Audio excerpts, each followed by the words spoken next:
I never told anyone, not even my own son, that I earn a salary of $35,000 a month. He always believed I lived a simple life, and I never imagined that would become a problem. Until the day he invited me to meet his wife's parents, I decided to conduct a little experiment. I showed up dressed modestly, like a woman with limited means. What happened that evening revealed more than I ever expected. The words, the glances, and the attitudes of those who were supposed to welcome me with open arms showed their true character. But the best moment came when I pulled my platinum card out of my purse, and everyone discovered who I really was. The look on my daughter-in-law's face was simply priceless. But before I go on, don't forget to subscribe to the channel and tell us in the comments which city you're watching from. We love knowing how far our stories reach.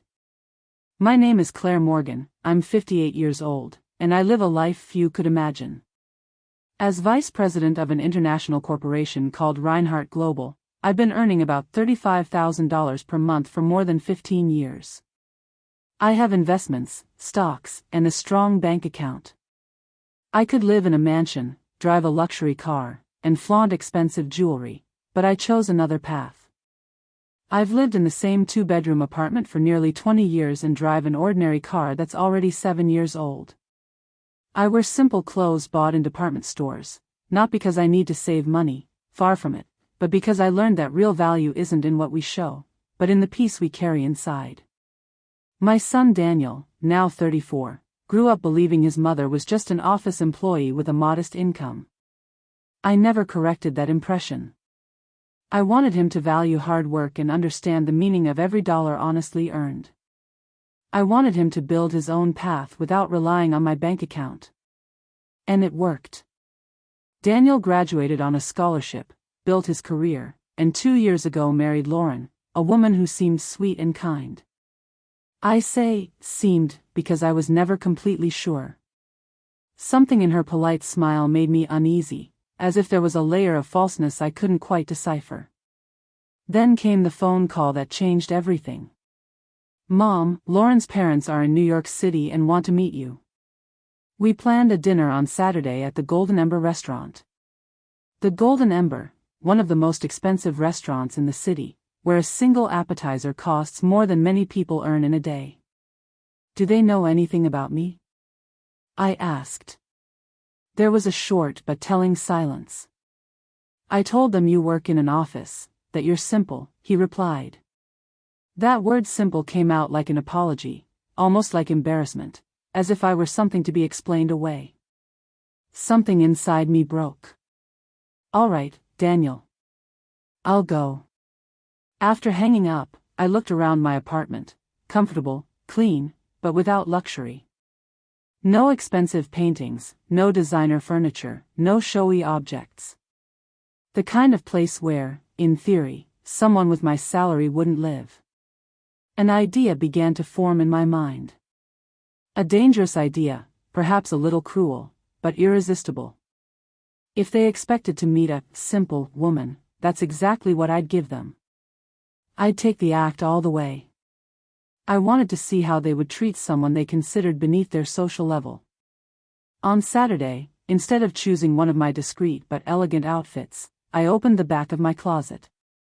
There, I kept a few old, faded clothes I used for cleaning. I picked a shapeless gray dress with small, permanent stains. I put on worn, unpolished shoes. I tied my hair into a careless ponytail, no makeup, no jewelry, not even a watch. When I looked in the mirror, I barely recognized the woman staring back. She looked defeated by life, invisible, forgettable. Exactly what I needed. I grabbed my oldest canvas purse and slipped inside a basic credit card to keep up the act. Hidden in a secret compartment was my platinum corporate card, with an almost unlimited limit. My little safety net. The Uber dropped me off in front of the Golden Ember precisely at 8 in the evening. A doorman wearing white gloves opened the door with a polite smile, which instantly faded the moment he saw my clothes. That's when it all began. I stepped into a lobby glowing with crystal chandeliers. Elegant people chatted while champagne glasses shimmered under the golden light. Then I saw Daniel standing near a table at the back. Beside him was Lauren, radiant in a cream-colored dress with sparkling jewelry around her neck and wrists. Seated at the table were, undoubtedly, her parents. I walked slowly toward them, feeling the glances of other diners, some curious, others barely hiding their disdain. I'm used to reading people, an essential skill in the corporate world. As I approached, Daniel's face changed, his eyes widened with a mix of confusion and embarrassment. Lauren's smile froze. "Mom, you came," he said tensely, giving me a stiff hug. "Of course I did, son. I wouldn't miss it for the world." Lauren leaned in and gave me a quick kiss on the cheek. "I'm glad you could make it, Claire," she said. Then she introduced me. "Dad, Mom, this is Claire Morgan, Daniel's mother. And these are Mr. and Mrs. Cole. He, a real estate businessman. She, a high society woman involved in charities and the kind of galas where the entrance fee costs more than most people's monthly salary." Mr. Cole shook my hand briefly, weakly. Mrs. Cole simply nodded, her eyes scanning my clothes, my purse, my hair. Her assessment took about 3 seconds. The verdict appeared in her pursed lips. "Please, have a seat," she said, pointing to the chair farthest from her. I sat down and looked at the table: silver cutlery, crystal glasses, linen napkins, a centerpiece of fresh orchids, everything impeccable, everything calculated. A waiter arrived with elegant menus. I opened mine and pretended to struggle reading it. "It's all in French," I commented with an uncertain voice. Mrs. Cole exchanged a glance with her husband. "Would you like me to order for you?" "That would be very kind," I replied, lowering my eyes. She called the waiter over. "Bring her the simple salad to start and the chicken for the main course," she said in a low voice, though not low enough. "It's the most affordable thing on the menu," she added. Daniel looked away, visibly uncomfortable. Lauren pretended to focus on her menu. That's how one of the most revealing nights of my life began. They served the wine, an expensive Bordeaux that Mr. Cole made sure to mention. $200 a bottle, but worth every cent, he said. That's about $165, I thought to myself. Mrs. Cole raised her glass. "To family," she toasted, "and to new friendships." That pause before friendships was brief but meaningful. It was already clear, to them, I wasn't family. I was an intruder they could barely tolerate. The initial conversation was predictable: superficial questions about my life, my job, and my apartment. I answered with half-truths, playing the role of a modest working woman. "So you work as an administrative assistant?" asked Mrs. Cole, delicately cutting her steak. "Yes, for many years now, at the same company," I replied. "Fascinating," she said without a hint of interest. "Do you like it?" "It's a job. It pays the bills." Of course," she murmured, as if talking to a child. "What matters is the dignity of work, whatever it may be." Mr. Cole stepped in. "And you live alone in that apartment Daniel mentioned?" "Yes, I've lived there for almost 20 years. "Such stability," said Mr. Cole, choosing his words carefully. "These days, most people are always looking for something bigger or better. There's something to be said for knowing how to settle." The condescension in his tone was so thick I could almost touch it. They were praising me for staying in my place, for not aspiring beyond what they believed was my station. The appetizer arrived. My plain salad was noticeably smaller than everyone else's elaborate dishes, another perfectly calculated humiliation. "And how was your trip?" I asked, trying to shift the focus of the conversation. Mrs. Cole brightened immediately. "Wonderful. We were in Cabo San Lucas. We have a small villa on the coast," added Mr. Cole casually. "Nothing extravagant, just 4 bedrooms, but the view of the Pacific is stunning." "We stayed for 3 weeks," he continued. "We could have stayed longer, but next week we have the governor's son's wedding, we can't miss it. Each word raised another wall between them and me. Every reference to money, connections, possessions, deliberate, designed to draw a line. And you, Claire? Asked Mrs. Cole. Do you travel much? Not much, I said. Sometimes I visit my sister in another city. Ah, by bus? Usually, yes. She made a face, as if I'd mentioned a contagious disease. Well, we all do what we can, right? She said, smiling with false compassion. Dinner continued at that same rhythm. They talked about their lives, social events, international trips, their latest acquisitions. From time to time, they threw me a question to feign interest, but their eyes drifted away before I even finished answering. Daniel stayed silent most of the time, trying to change the subject, unsuccessfully. Lauren mimicked her parents' tone, condescending and cold, every time she spoke to me.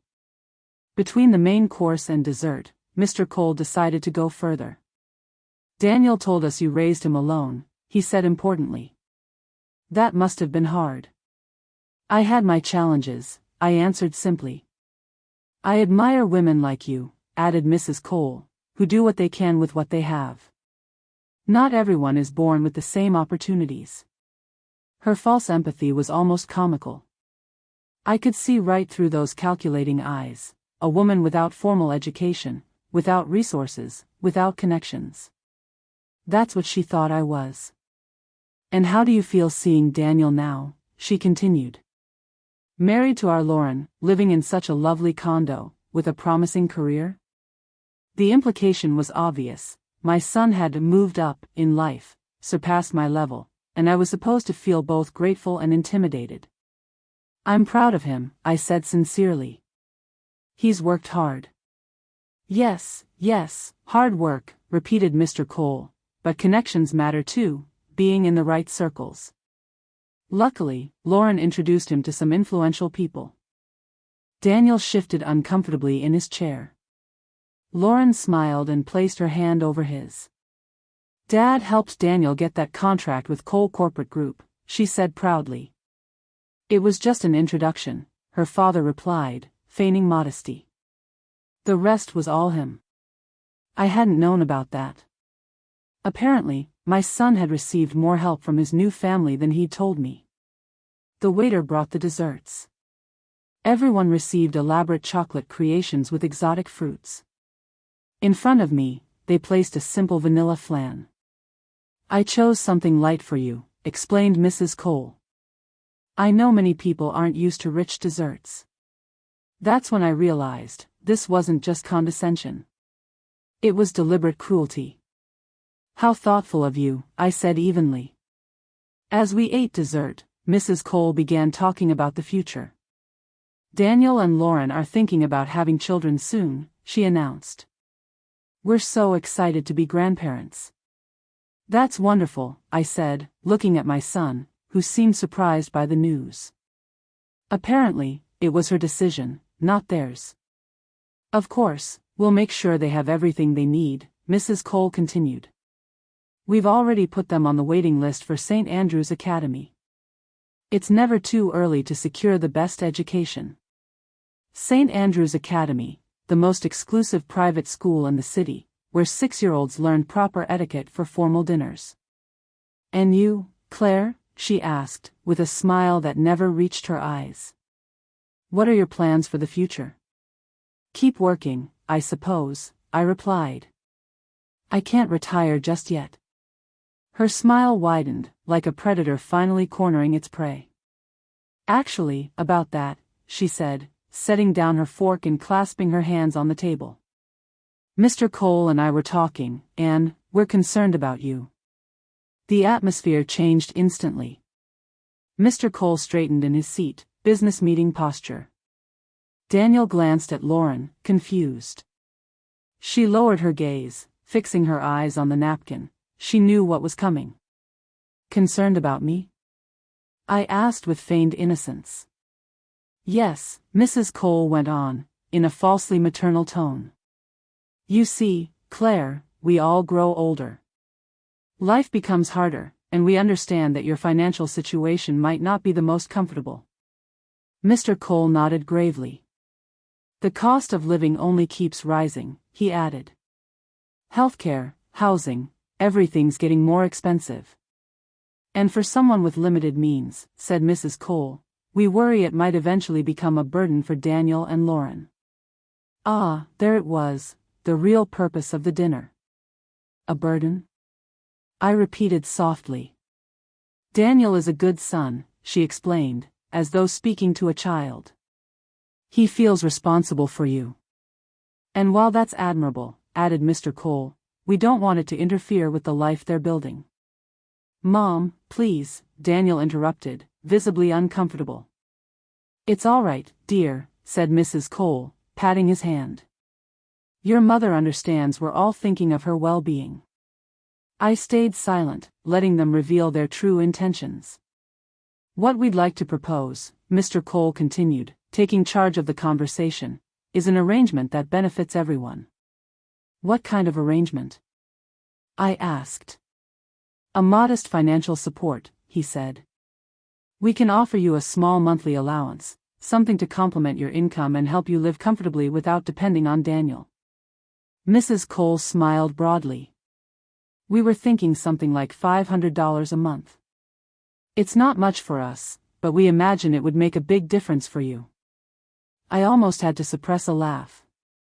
$500, an amount I could spend without blinking on a corporate dinner. And in return? I asked, because there's always a catch. Her smile faltered for a moment. Well, it's not exactly an exchange, she said, more like a mutual understanding. What kind of understanding? I pressed. Mr. Cole cleared his throat.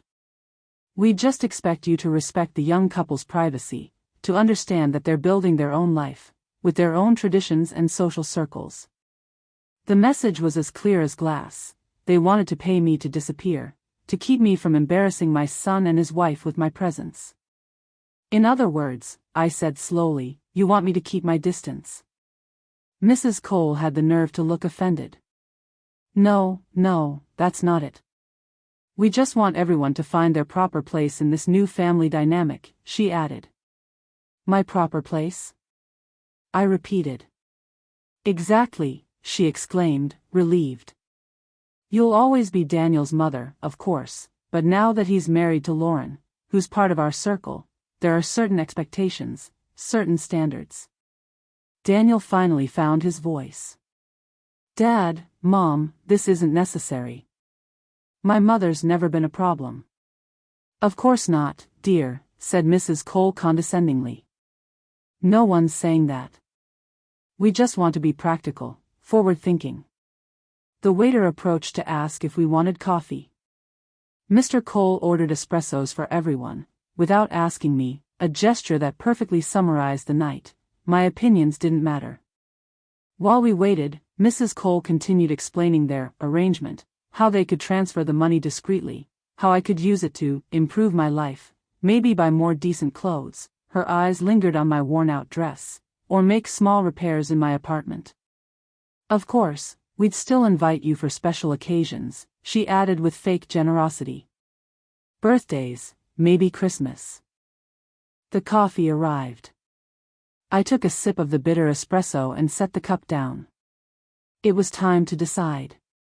I could keep up the act, accept their handout, and leave, or end the theater once and for all.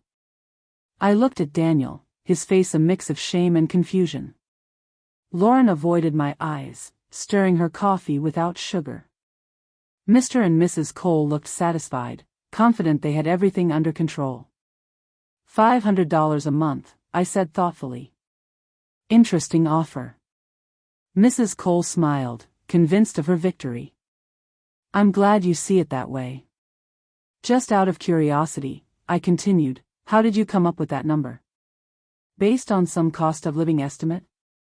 Mr. Cole frowned. It's an appropriate figure, generous, even, he replied. I see, I said.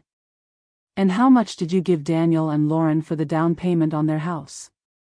If I'm not mistaken, properties in that condo cost close to $1 million, right?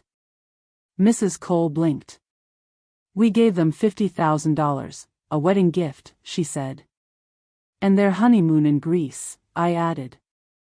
I read those packages cost around $30,000. $350,000, actually, Mrs. Cole corrected proudly. We wanted the very best for them. So, I said with a calm smile, you've invested over $90,000 in the couple, yet you want me to disappear for $500 a month. Silence fell like a weight. Mrs. Cole lost her smile. Mr. Cole gripped his glass so tightly his knuckles turned white. Lauren looked on the verge of tears, and Daniel couldn't utter a single word. I think you're misinterpreting our intentions, said Mrs. Cole, her voice colder now. We were only trying to help. Help? I repeated slowly. What an interesting word, it changes meaning depending on who says it. I set my napkin on the table and leaned back in my chair. My posture shifted, I was no longer the timid woman from earlier. I straightened my shoulders, lifted my chin, and looked them directly in the eye. Let me tell you a story. My voice was calm, steady. I spoke of a woman they thought they knew. She started as a secretary at a company called Reinhardt Global 30 years ago. She earned minimum wage, lived in a rented room, and ate whatever she could afford, until she discovered she was pregnant. The father vanished, her family turned their backs on her. She worked until the last day of her pregnancy and returned to the office 2 weeks after giving birth. She worked 12 to 14 hours a day. A neighbor looked after the baby while she studied at night, took courses, and learned languages in public libraries. Over time, she rose, from secretary to assistant, from assistant to coordinator, then to manager, director, and finally vice president. And do you know how much that woman earns now? I asked. Silence. $35,000 a month, I answered, not including bonuses or stock options. Daniel dropped his fork. Lauren went pale. That's roughly $420,000 a year, I continued, and in 15 years, over $6 million in income, not counting investments. Mrs. Cole opened her mouth but couldn't form words. Mom, Daniel whispered. What are you saying? That your mother isn't who they think she is, I said with a smile. Not even who you thought she was. You earn $35,000 a month? For almost 15 years now, I confirmed. It used to be a little less. Mr. Cole cleared his throat. That's absurd. If you made that much, you wouldn't live in that apartment or dress like this. Of course not, I replied. This is just for tonight, a little social experiment. I wanted to see how you treat someone you considered beneath you. Mrs. Cole's face drained of color. So you pretended to be poor? Exactly, I said. I opened my old canvas purse and pulled out a matte black card with my name engraved in silver, Claire Morgan, Executive Vice President. I placed it in front of them. As for your generous offer of $500 a month to make me disappear from my son's life, I decline. The silence was absolute. No one dared to move. Why didn't you ever tell me? Daniel finally asked. Because I wanted you to value people for who they are, not for what they have, I said gently. I wanted you to build your own path without relying on my money. But you let me believe you were just an office worker, he whispered. Yes, I said, and look at you now, graduated with honors, with a career of your own. It wouldn't have been the same if I'd handed everything to you on a silver platter. Mr. Cole took a deep breath, trying to regain composure. Well, this is certainly surprising, he said. But it doesn't change the fact that we were only trying to do what's best for our children. Is that the best you can do? I asked calmly. Offer hush money to push away the inconvenient mother? Decide when I'm allowed to see my own son? Mrs. Cole hesitated. You deliberately deceived us, she said with a trembling voice. You came here under false pretenses to make us look Like what? I interrupted. Snobs? Judgmental? Manipulative? I didn't make you look like anything, I added. I simply gave you the chance to show who you really are. The waiter approached. Would you like anything else, ma'am? Yes, I said before anyone else could speak. The check, please. When he walked away, I glanced around the table. Everyone was frozen in their own version of shock. Do you know what's truly sad? I asked softly. That you actually believe a person's worth depends on their bank account. You measure respect in money, dignity in property, and love in gifts. That's not fair, Mr. Cole protested. You don't know us. On the contrary, I replied, I know you perfectly. Mrs. Cole regained a hint of her usual tone. You planned all of this to make us look like villains. A trap? I asked calmly. I only came dressed simply. The rest was all you, the cheapest dish on the menu, your comments about wealth, your offer to pay me off. The waiter returned with the check on a silver tray. Mr. Cole reached for it, but I was faster. Allow me, I said, pulling it toward me. The total came to $1,000. Without hesitation, I placed my black card on top. That's not necessary, he said, his pride wounded. We invited you. Consider it my contribution to this very educational evening, I replied. After all, I learned a lot about you. As the waiter walked away, I looked at my son. Daniel, I'm sorry for not telling you sooner, but I did it out of love, not deception. I wanted you to become the man you are today, hardworking, responsible, independent. He slowly shook his head. So all those years, the small apartment, the simple clothes, the modest vacations, that was all your choice? That's right, I said. I don't need a mansion or designer clothes to feel complete. Mrs. Cole let out a dry laugh. How convenient. You play the saint of humility, yet you deceived your own son for decades. I looked at her calmly. The difference between us, ma'am, is that you use money to control, while I use discretion to set myself free. The waiter returned with my card. I signed the check and left a tip that exceeded the staff's entire shift pay. As for your proposal, I said, slipping the card back into my purse, allow me to make one of my own. I'll give you $10,000 right now if you can name even one moment in your life when you treated someone without money with genuine respect. Mr. Cole flushed red with anger. Mrs. Cole pressed her lips together. That's what I thought, I murmured. I picked up my bag and stood. Daniel, when you're ready to talk, you know where to find me. I'll always be here, no conditions, no arrangements. Only love. Lauren finally spoke, her voice trembling. Mrs. Morgan. I had no idea about any of this. Truly, I didn't know. I studied her closely, there was shame and confusion in her eyes. I hope that's true, Lauren. And I hope tonight has taught you something. I turned to leave but added one final thing. Oh, and you were right about one thing, money is important. But not in the way you think. Its value lies in the freedom it offers, the freedom to live by your principles, to avoid being manipulated, and to help others without expecting anything in return. I looked at them one last time.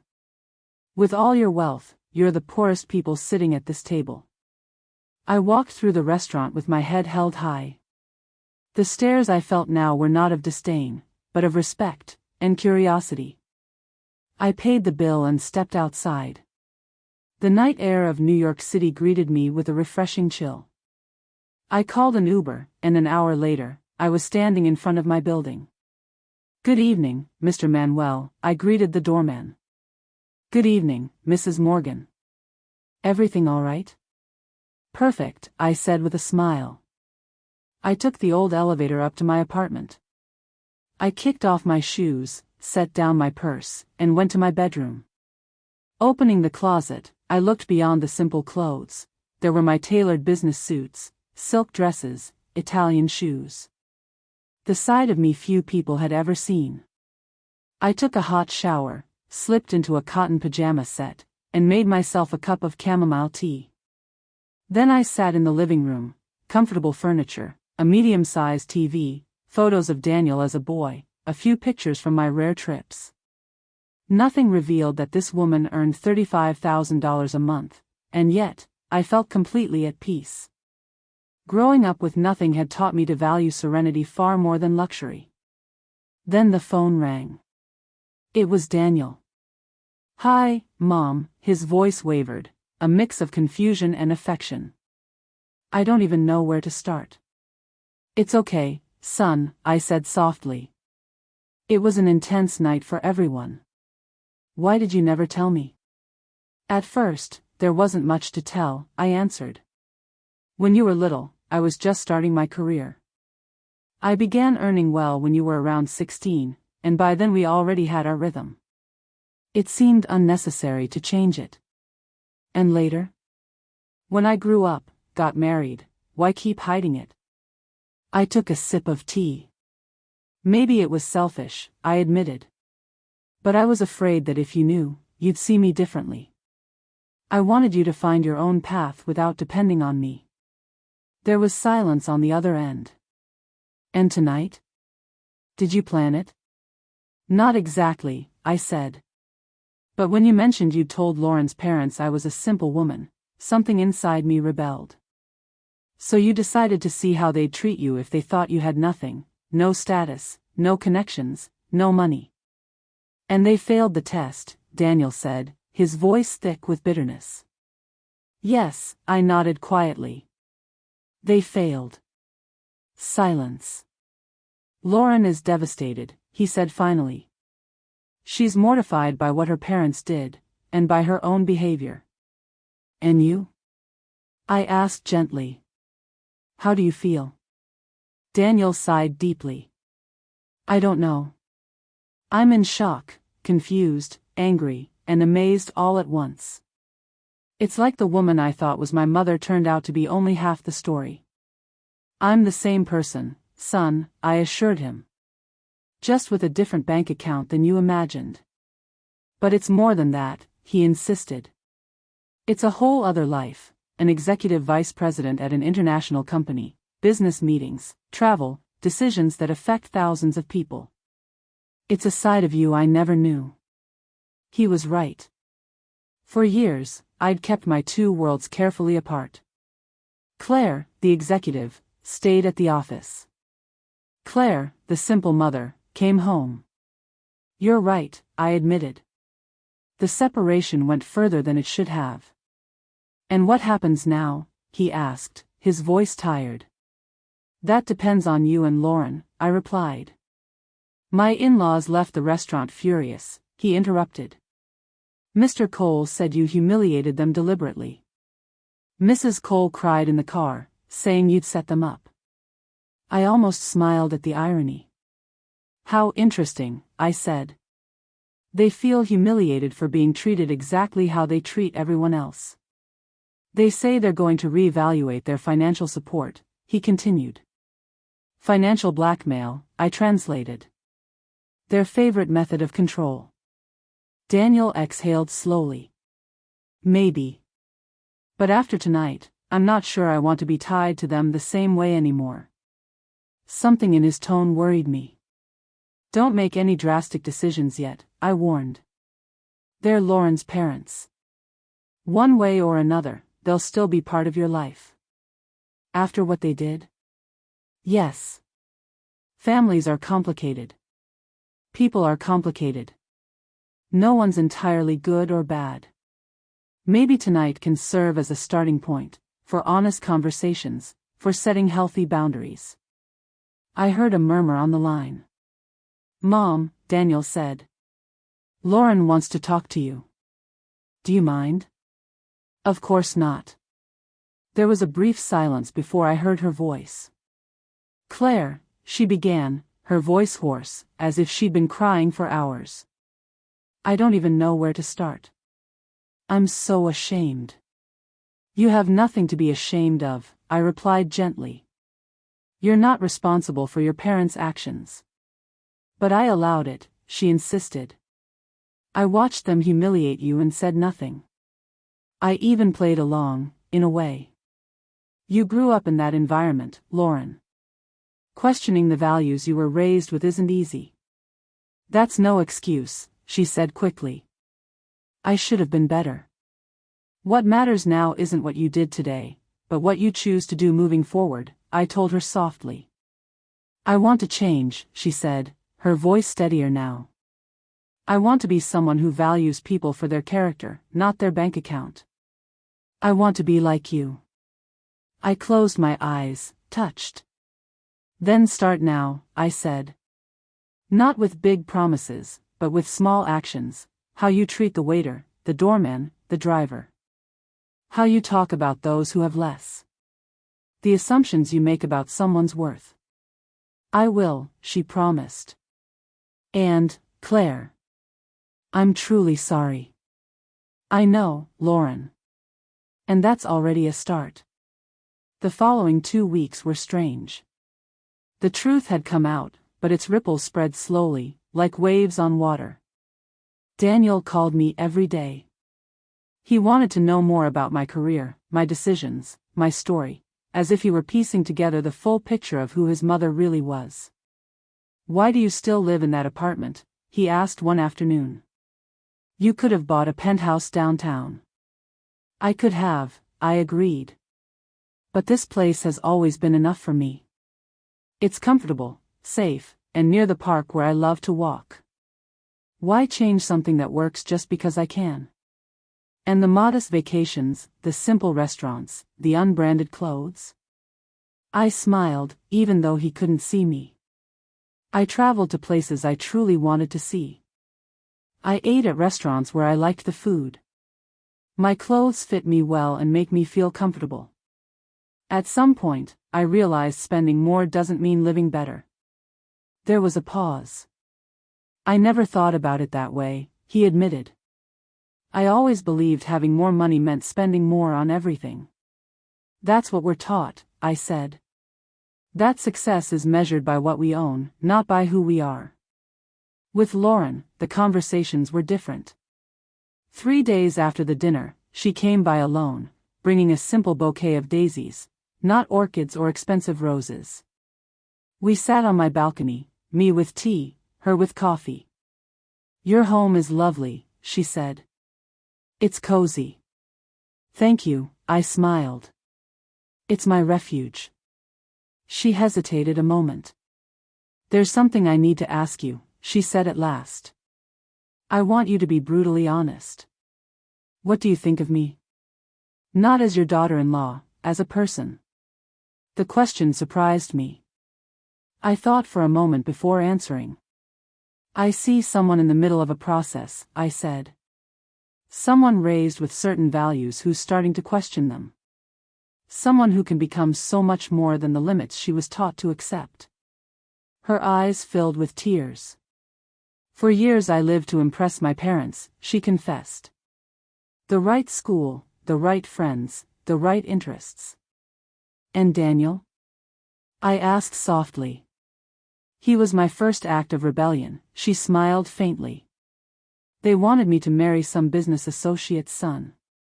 But when I met Daniel, I saw someone genuine, unpretentious, someone who valued me for who I was, not for my name or money. But you accepted your parents' help, I noted. Your father's contract, the down payment for the house, the honeymoon. Lauren lowered her gaze. I know how it sounds, she said, but in my family, money is the currency of love. It's hard to say no when that's the only way you've been taught to express affection. I nodded, understanding more than she realized. Money as a substitute for affection, gifts as a replacement for connection. Exactly, she sighed. Since that night, my parents have been furious. My father cut off the monthly allowance he used to send us. Even Daniel didn't know about it because it went straight into my account. And how do you feel about that? Relieved, she admitted. Like a weight's been lifted off my shoulders. That money always came with invisible expectations. I smiled, genuinely impressed by her clarity. You know what's funny? Lauren said thoughtfully. Now that I know everything about you, your story, your journey, I feel almost embarrassed by my own problems. You raised your son alone, built an amazing career, all without complaining or seeking recognition. Don't compare paths, I advised. Each of us has our own mountains to climb.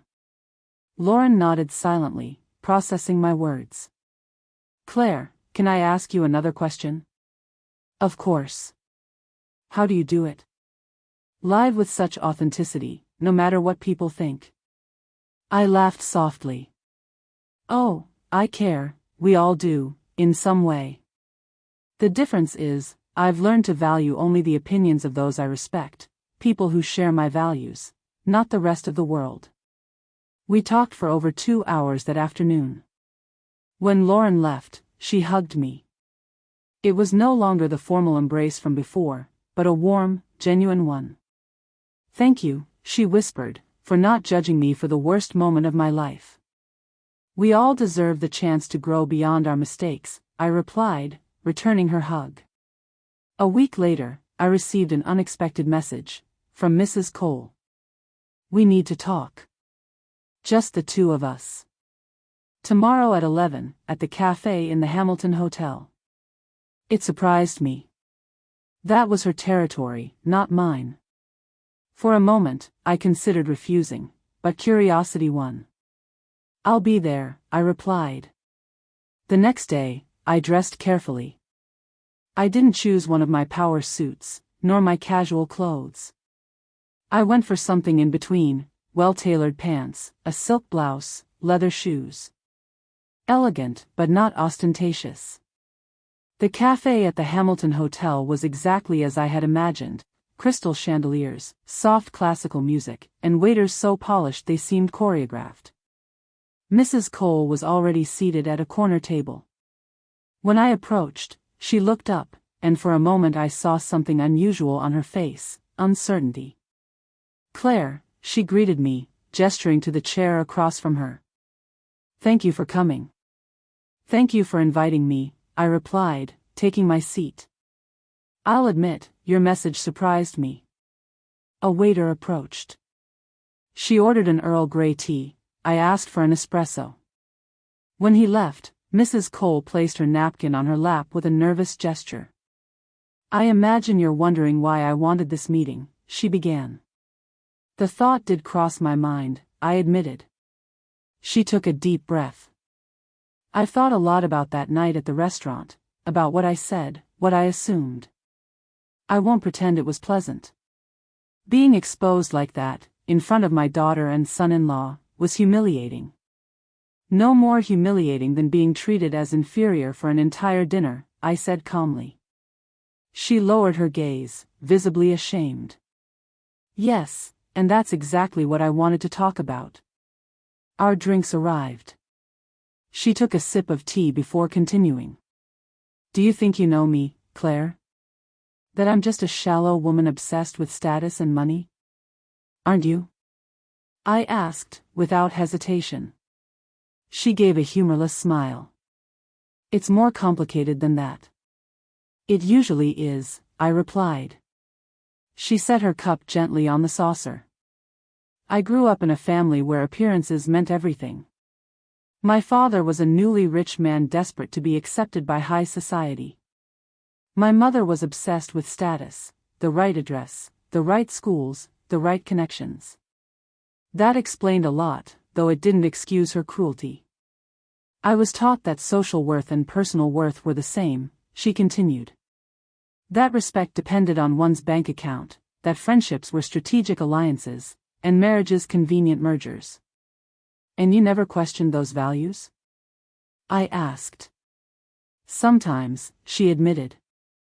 But then I'd look around and see the world proving them right, doors opening for the wealthy, mistakes forgiven, special treatment everywhere. I took a sip of my coffee. Why are you telling me this, Mrs. Cole? Are you looking for absolution? She shook her head. No, not exactly. I'm trying to understand. Understand what? How someone like you, with as much money as I have, maybe more, can live without needing to prove it. Without using it as a weapon, without making it your identity. I hadn't expected such vulnerability from her. For a moment, I saw beyond the perfect facade, the insecurity, the fear, the fragility hiding behind it. The answer's simple, I said. I learned long ago that money is just a tool. It gives you comfort, security, freedom, but it doesn't buy real respect, real connection, or inner peace.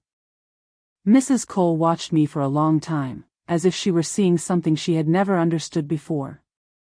You know, she finally said, when I found out who you really were that night, after the anger and embarrassment faded, I felt something strange. What did you feel? Envy, she admitted, the word barely leaving her lips. Not of your money or your position, but of your freedom. The way you seem untouched by what others think. I smiled gently. If you only knew how many nights I've stayed awake wondering whether I did the right thing by hiding my situation from Daniel, how many times I've doubted my decisions. Freedom takes practice, I added. And it usually comes after realizing that living to impress others is the smallest and cruelest kind of prison. She stirred her tea, thoughtful. Ernest and I have argued a lot since that night, she confessed. He believes we should cut off contact with Daniel and Lauren until they come to their senses. And what do you think? I don't want to lose my daughter, she said softly. And I realize I may have already lost part of her a long time ago, without noticing. Her sadness was genuine. It's never too late, Mrs. Cole, I said gently. Lauren's still here. She's still your daughter. She's so different since that night, she sighed. She challenges us now, questions everything. Yesterday, she refused the credit card we've always kept for her. She said she'd rather live within her means. I couldn't help but smile. That must have been a shock. It was disorienting, she admitted. As if someone rewrote the rules without telling us. I finished my coffee. They're not new rules, I said. They're the oldest values in the world: independence, integrity, self-reliance. She stayed quiet, absorbing every word. You must think I'm a terrible person, she murmured. Actually, I don't, I replied honestly. I think you're a product of the world that shaped you, as we all are. The difference is, some of us are forced by life to question it. And others don't, until something makes them, she said with a weary smile. Like a mother pretending to be humble who turns out to be a powerful executive.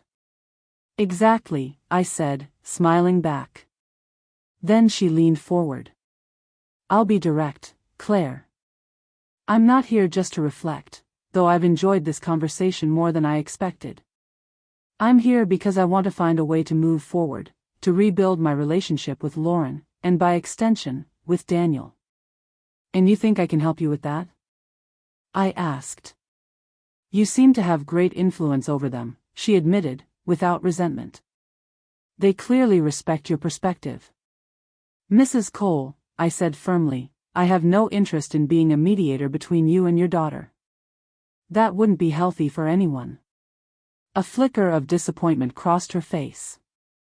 What I can offer you, I continued, is advice. Listen to Lauren. Truly listen, without rehearsing your response, without trying to control the outcome. Ask her what she needs from you as a mother, not as a financial sponsor or a social architect, but as her mother. She stayed silent for a long moment, absorbing every word. And Mr. Cole, she finally asked. He's less open to change. He'll have to take his own path, I said. You can share what you've learned, but you can't force him to change. She insisted on paying the bill despite my protests. As we reached the exit, she hesitated for a moment. Claire, may I ask you one more thing? Do you think you could ever forgive me for the way I treated you that night? The question caught me off guard. I took a few seconds before answering. Forgiveness isn't a single act, I said. It's a process. It begins with acknowledgement, continues with genuine remorse, and is completed through real change. She nodded slowly. I understand, she said quietly. And I'm willing to take that path. If you truly are, then go ahead, I said. We said goodbye with a handshake, not warm, but no longer hostile. It was a start. A week later, Daniel invited me to dinner at their apartment. Just a casual dinner, he said. Just you, me, and Lauren. As soon as I stepped inside, I noticed subtle changes. Some of the flashy furniture was gone, replaced by simple, functional pieces. On the walls, instead of expensive artwork, there were family photos and a few soft watercolor paintings. We're redecorating, Lauren explained, noticing my gaze. We realized a lot of things we owned were just to impress others, not because we liked them. Dinner was simple, food they had cooked together, served on regular plates instead of the fine china I knew they had. We talked about work, current events, childhood memories. Without the weight of secrets, the conversation flowed with a new kind of ease. Later, while Lauren made coffee, Daniel led me out to the balcony. The night was mild, with a gentle breeze moving through the air. Mom, he said, leaning on the railing, I need to tell you something. What is it, son? I turned down the promotion at Mr. Cole's company. I looked at him in surprise. The regional director position? That's the one, he confirmed. And I went further, I handed in my resignation. Daniel, that job was important to you. He smiled, strangely at peace. It was, when I believed I'd earned it on my own. But after that night, I realized I never would have gotten there without Mr. Cole's influence. Still, to give it all up. I didn't give everything up, he said. I already have a new job, smaller company, smaller paycheck, but a place where no one knows who my father-in-law is.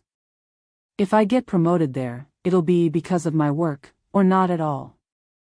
I looked at him with a new kind of admiration. That choice took courage. And Lauren? She was the first to support me, he said proudly. She'd rather live in a smaller apartment with fewer luxuries if it means building something of our own. And your in-laws? He grimaced. Mr. Cole is furious. Says I'm ungrateful for throwing away an opportunity others would kill for. Mrs. Cole is trying, though. She invited us to lunch on Sunday. Just the four of us, no pretension. I'm surprised, I admitted, remembering our talk. Did you have something to do with that? He asked, perceptive as always. Let's just say we talked, I smiled. But if she's changing, it's coming from within her. Lauren returned with coffee, served in simple ceramic cups, not the porcelain ones they used to favor. Talking about my mother? She asked, sitting beside Daniel. Yes, I said. Daniel mentioned the lunch. She nodded. She calls me almost every day now. It's strange, for the first time, she's trying to listen instead of telling me what to do or how to dress. People can change, I said, if they have a good enough reason. And sometimes, Daniel added, taking my hand, it takes a little earthquake to shake the foundation. We sat in silence for a moment, enjoying the night air, the coffee, and this new, unguarded honesty between us. Mom, he said finally, there's something else I've been wanting to ask you. Why did you do it? That whole act of pretending to be poor at dinner with my in-laws? I thought for a moment. It was a mix, I admitted. Part impulse, that word's simple hurt more than I expected, like I was something that needed to be explained. Daniel lowered his head, ashamed. I'm sorry for that. No need, I assured him. The other part was instinct, a mother's way of protecting her child. I wanted to see who the people in your new life really were. How they'd treat someone they thought was beneath them. And they failed, said Lauren, without bitterness. They did, I agreed. But sometimes failure is our best teacher. Lauren smiled faintly. I think we all learned something that night. That peace stayed with me when I returned home. The weight of decades of secrecy had finally lifted, and though the process had been painful, it was worth every moment. The following Monday, something unexpected happened. When I arrived at the office, Jessica, my assistant, informed me that Mr. Cole was in reception asking to see me. Surprised, I told her to let him in. He entered immaculate as always, but the usual arrogance was gone, replaced by a hint of hesitation. "Claire," he greeted formally. "Thank you for seeing me without an appointment." "Of course," I said, gesturing to the chair across from my desk. He sat down, taking in my office at the Reinhardt Global Tower, spacious, overlooking the city, elegant yet understated. "Impressive," he murmured. "Different from what I expected." "And what did you expect?" "I'm not sure," he admitted. "Something more extravagant, I suppose. I imagined you'd use this space to display your status." I smiled. "This is my workspace, functional, professional, comfortable. Not a showcase." He nodded, as if digesting a new idea. "I assume you didn't come to discuss interior design," I said. He straightened his posture. "No. I came for 2 reasons. First, to apologize for my behavior that night. It was inexcusable." The confession caught me off guard. Mr. Cole didn't seem like the kind of man accustomed to apologizing. "And the second reason?" I asked. He hesitated, visibly uncomfortable. "I need your help. Or rather, your advice." "My advice?" I repeated, genuinely surprised. "Daniel left the company," he said, a trace of bitterness in his voice. "You probably already know." "Yes," he told me himself. "What you might not know is that he wasn't the only one. 3 other managers resigned the same week, all citing philosophical differences with leadership." "Interesting," I murmured. Apparently, Mr. Cole's management style was creating more problems than just within his family. "And how can I help you with that?" I asked. He ran a hand through his perfectly combed hair, a surprisingly human gesture. "You've built an extraordinary career. You rose on merit, you lead people who respect you, not people who fear you. I'd like to understand how you did it." "Ah. So that was it." The real estate magnate who'd spent his life commanding and being obeyed was finally confronting the cost of his own power. "It's not about power, Mr. Cole," I said calmly. "It's about influence. Real influence is born from mutual respect, not fear or intimidation." He looked at me as if I were speaking another language. "And how does one maintain control without threats, manipulation, or using money as leverage?" "Start by seeing your employees as whole people," I said. "Not as resources to be exploited." In the months following that unforgettable night, I witnessed changes I never would have imagined. To my surprise, Mr. Cole became a frequent visitor at my office. Our meetings, tense and formal at first, gradually evolved into open conversations about leadership, business ethics, and, eventually, personal values. "I never thought I'd be taking advice from someone I first met under those circumstances," he said once. "Life has a strange sense of humor," I replied with a faint smile. Mrs. Cole changed too, though in subtler ways. Her first attempts to reconnect with Lauren were clumsy. Sometimes she slipped back into her old controlling habits, but there was sincerity in her effort. About 4 months after what we all referred to as the dinner night, they invited me to lunch at the Coles' home. I accepted, cautiously, unsure what to expect.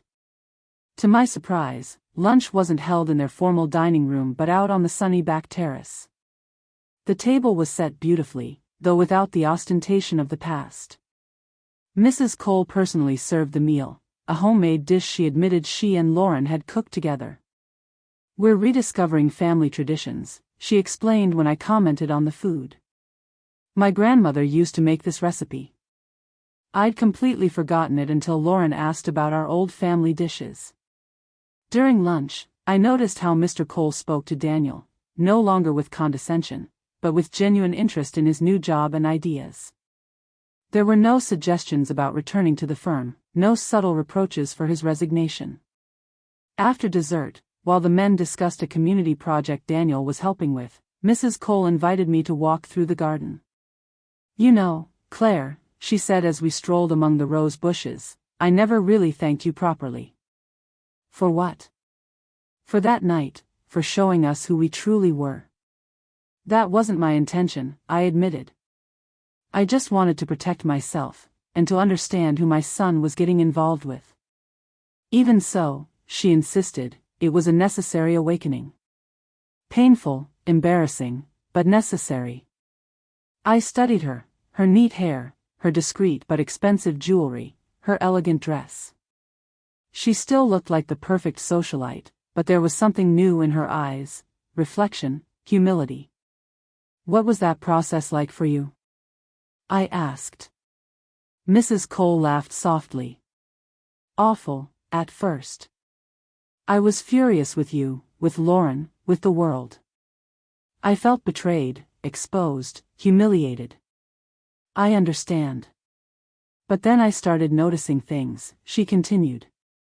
"How I treated the people who worked for me, waiters, drivers, assistants. How I judged others by their clothes, the cars they drove, the neighborhoods they lived in." She stopped in front of a rose, gently touching the petals. I began to wonder when I'd become that person. Whether I'd always been that way, or if I'd slowly built myself into her without realizing. "And what conclusion did you reach?" I asked softly. "Both," she said. "I grew up in a world where appearances were everything, but I also made choices, thousands of small choices that reinforced those values. Choices that put image before substance, impressing others before connecting with them." Her honesty moved me. "Change is hard," she admitted. "Old habits resurface when you least expect them. Ernest struggles even more than I do, but we're trying, for ourselves and for Lauren." As we walked back toward the house, she looked at me with genuine curiosity. "Claire, may I ask you something very personal?" "You can try," I said with a smile. "Did you ever feel the urge to show off your success? To let the world see what you've accomplished, especially considering where you came from and how hard you worked?" It was a fair question, one I'd asked myself many times. "Of course," I said honestly. There were moments, especially early on, when all I wanted was to buy the most expensive house, the most luxurious car, the finest clothes, just to prove to everyone, and maybe to myself, that I'd made it. "And what stopped you?" I thought for a moment before answering. "A mix of things. Partly practicality, growing up with nothing taught me to save, invest, plan. But it was also remembering who I was before the money. Knowing that person still had worth, no matter what the numbers on my account said." Mrs. Cole nodded slowly. "And with Daniel? Did you never want to give him a privileged life, all the opportunities money could buy?" "That was the hardest part," I admitted. There were nights I lay awake wondering if I was denying him advantages I could have easily given him, if my desire to teach him certain values was actually hurting him. "And what convinced you that you were doing the right thing?" she asked. "Seeing who he became," I replied without hesitation. "A hard-working, kind man, grounded and genuine. Someone who values people for their character, not their status." Mrs. Cole looked toward the balcony, where Daniel and Lauren were chatting cheerfully. "You did a remarkable job with him," she said, a trace of envy in her voice. "And you have a wonderful daughter," I replied sincerely. "Someone capable of admitting her mistakes, of growing, of becoming more than her upbringing." When we rejoined the others on the balcony, I felt something I hadn't felt in a very long time, a deep sense of fulfillment. We weren't a perfect family, but at least now, we were an honest one. There were still wounds to heal, patterns to unlearn, and new paths to build with care. But now there was something that hadn't existed before: authenticity. The willingness to see and be seen without the masks of status, pretense, or social expectation. A year later, I received news I never thought possible. Daniel and Lauren were expecting a baby. I was going to be a grandmother. When they told me during an intimate dinner at my apartment in the River North District, the happiness I felt surpassed any professional success or financial achievement I'd ever known. "We know it's early to decide," Lauren said, holding Daniel's hand, "but if it's a girl, we want to name her Claire." Tears filled my eyes. "It would be an honor," I said, deeply moved. "And we want you to be an important part of her life," Daniel added. I smiled through my tears. "This time, no secrets," I whispered. "No secrets," he repeated with a smile. That night, after they left, I stood on my small balcony, watching the lights of New York City shimmer in the distance. I thought about the extraordinary journey that had begun the night I decided to test my sons-in-laws. How different everything might have been if I had shown myself as I truly was from the start, if I had revealed my real financial position. Maybe Mr. and Mrs. Cole would have treated me with polite hypocrisy. Maybe we would have kept up the facade of a perfectly harmonious family, expensive gifts for birthdays, elegant social events, smiling photographs, all while hiding what we really felt. But we also would have lost the chance to grow, to discover, to truly connect. Sometimes, I think it takes a bit of theater to reveal the deepest truths.